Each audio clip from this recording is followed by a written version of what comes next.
Friends, ladies and gentlemen, this is regarding the life of a friend, Lito D. Chavez.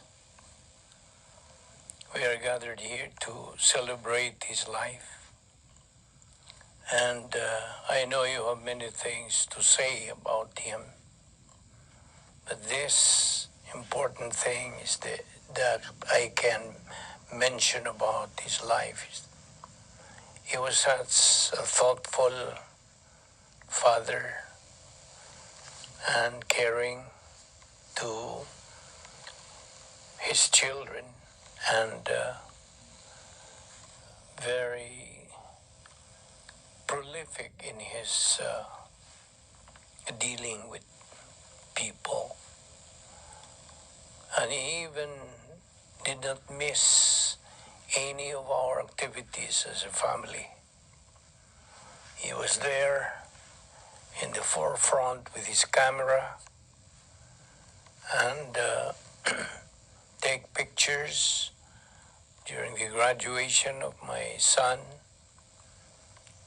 wedding of my daughter, even the wedding of my son, graduation of my grandson, and practically in many activities. And those are things that I cannot forget about Lito's personal life. And besides, his wife is a very close relative of my late wife, Pansingalia. And their family is an extended family to us, and we value that friendship and togetherness as a family. And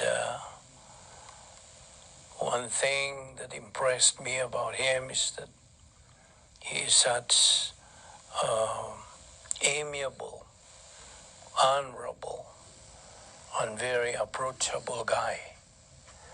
And he has been holding a high position in the government before he retired. So this, I would mention that he has lived a life that is full of challenges, and it was a real well-lived life. And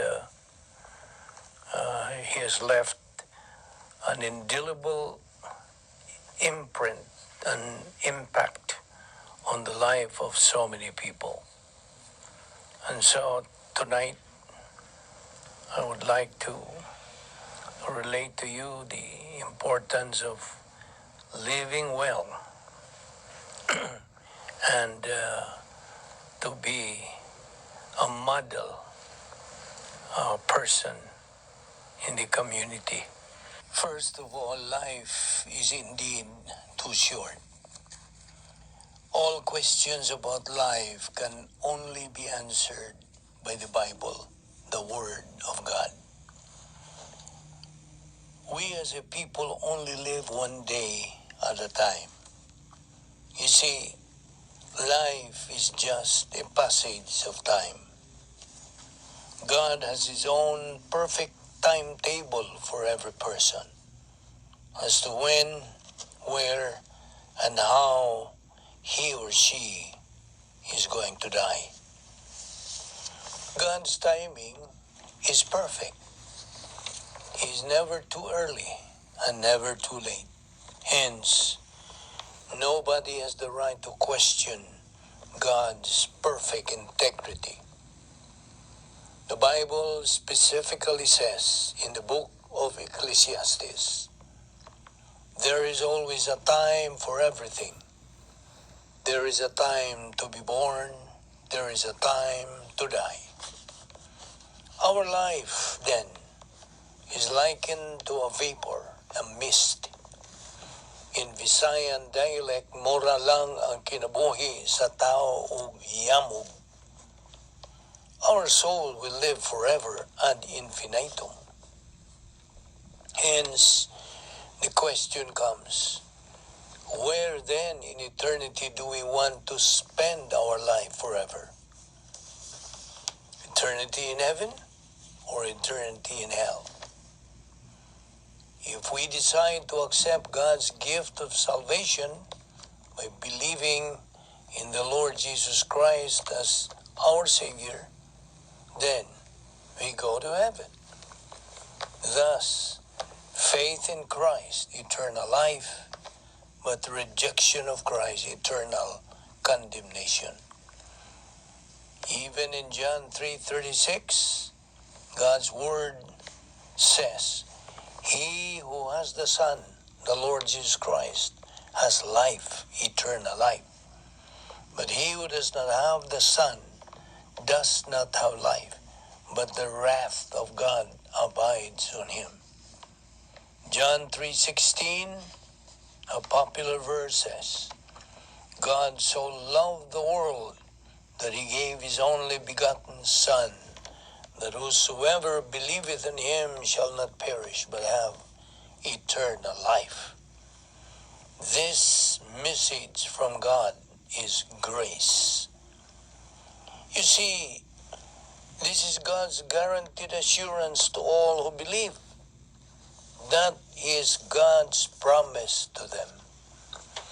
When God promises something, he always keeps his word because he never lies. That is God's perfect nature. That is who and what God is.